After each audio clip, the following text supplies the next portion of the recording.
क्या आप भी बार बार सोनोग्राफी करा के थक गए हैं? तो ये वीडियो आपके लिए है। पहले एक केस डिस्कस करना चाहूँगी। एक पेशेंट को ऑनलाइन कंसल्टेशन के ड्यूरिंग जब मैंने उनसे कहा था कि आपका मुझे एंट्रम फॉलिकुलर काउंट देखना है, मतलब AFC देखना है TBS के माध्यम से।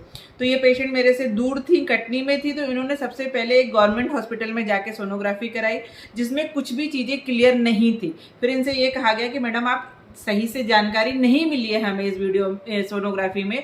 तो फिर उन्होंने एक दूसरे सोनोलॉजिस्ट के पास जाके सोनोग्राफी कराई।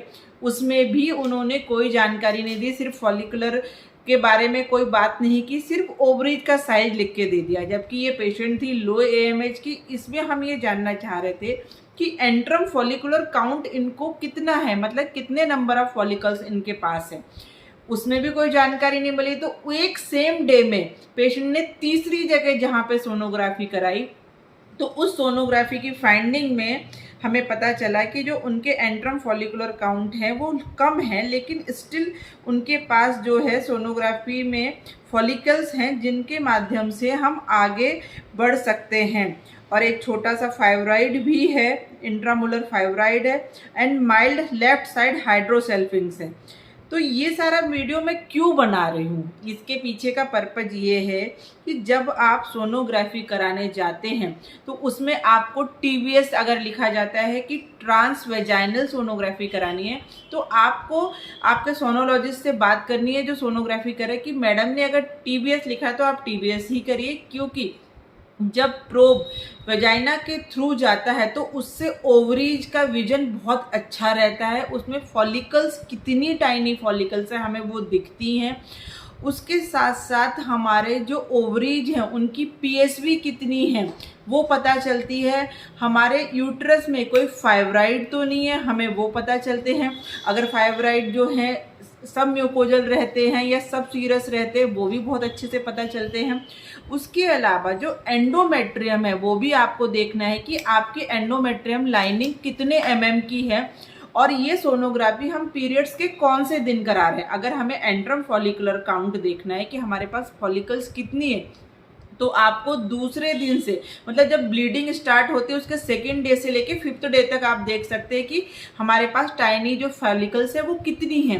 एंडोमेट्रियम थिकनेस हमारी आफ्टर कंप्लीशन ऑफ पीरियड्स कितनी है। जब हम उनको एंडोमेट्रियम थिकनेस हमें देखनी रहती है तो हम ओवुलेशन स्टडी भी आगे कराते हैं, वो भी हम लोग ट्रांसवेजाइनल ही कराते हैं। जब आप सोनोग्राफी के लिए जाएंगे तो मेक श्योर करें कि आपके यूट्रस का साइज क्या है, आपकी बच्चेदानी की गद्दी कितनी बढ़ रही है या कितनी बनी हुई है, उसमें उसकी PSV कितनी है, उसकी वेस्कुलरिटी कितनी है, कितनी लेयर की एंडोमेट्रियम बनी हुई है, जोनल फ्लो वो कितना है, फर्स्ट है, सेकंड है कि थर्ड है। उसके साथ साथ आपकी ओवरीज का साइज क्या है, उसका वॉल्यूम कितना है, कितने CC वॉल्यूम है ये देखना है।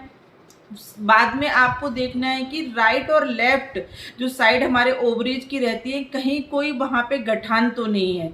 तो इसलिए ही डॉक्टर चाहते हैं कि आप एक अच्छे सोनोग्राफी सेंटर पे सोनोग्राफी करें ताकि हमें जो फाइंडिंग्स अच्छी मिले उसके हिसाब से हम आगे ट्रीटमेंट कर सके।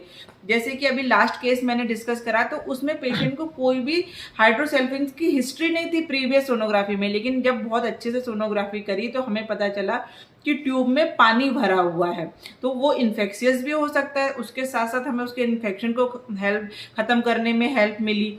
फॉलिकल्स हैं तो मतलब हमारे पास एग हैं काम करने के लिए। हमें लो AMH में भी हम अगर फॉलिकल है तो हम उन पर आगे बढ़ सकते हैं।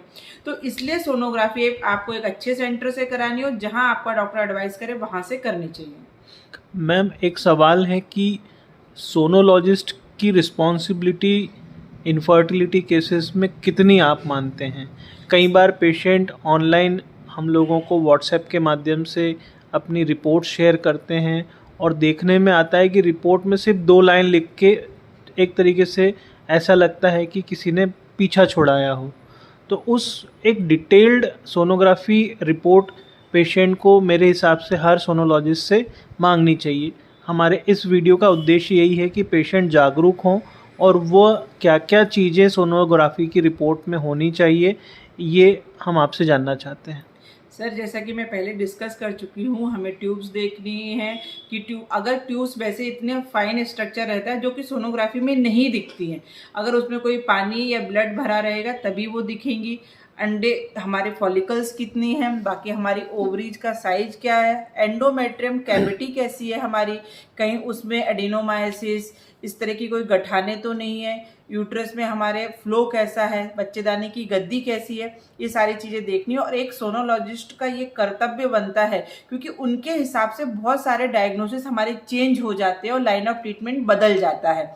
कि जैसे अगर बात करें कि ट्यूब्स में पानी भरा हुआ है तो सबसे पहले उस पानी को सुखाना, उसके इन्फेक्शन को ख़त्म करना हमारी प्रायोरिटी है। अगर वो सारी चीज़ें हमें नहीं बताएंगे तो हम लोग भी मिसगाइड हो जाते हैं। तो सोनोग्राफी बहुत अच्छी जगह से और अच्छे एक्सपीरियंस सोनोलॉजिस्ट के द्वारा ही होनी चाहिए।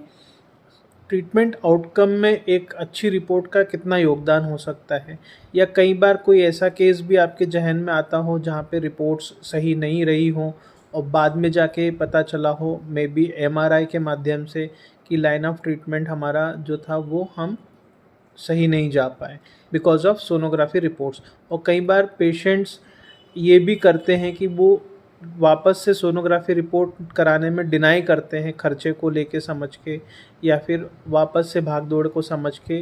तो उस केस में आप क्या सजेस्ट करते हैं अपने पेशेंट्स को जब आपको लगता है कि sonography report up to the mark नहीं है? ऐसा बहुत बार होता है। इससे पहले ही एक केस आया था, उन्होंने जब अपने होम टाउन में सोनोग्राफी कराई थी तो वहाँ पे डॉक्टर्स ने उन्हें हेमाटोसेल्फिंग्स, हाइड्रोसेल्फिंग्स और बहुत सारी ऐसी फाइंडिंग्स दी थी जिसकी वजह से पेशेंट बहुत घबरा गया था, जबकि उससे प्रीवियस सोनोग्राफी में कोई भी ऐसी फाइंडिंग नहीं थी कि उनकी नलों में पानी भरा या कुछ भी। उसके बाद जब हम लोगों ने MRI कराई तो पता चला कि ऐसी कोई भी फाइंडिंग नहीं है, ट्यूब्स दोनों क्लियर थी उनकी, लेकिन उनकी एंडोमेट्रियम जो थिकनेस थी वो थोड़ी सी कम थी। तो सोनोग्राफी अगर अच्छी नहीं होती तो बहुत बार मिसगाइड हो जाते हैं, फिर हम लोग को MRI पे जाना पड़ता है। लेकिन MRI करने से पेशेंट थोड़ा सा घबराते हैं क्योंकि कॉस्ट भी है और उन्हें MRI के नाम से डर भी लगता है। तो सोनोग्राफी एक अच्छी हो तो बहुत ज़्यादा मदद मिल सकती है। नमस्कार।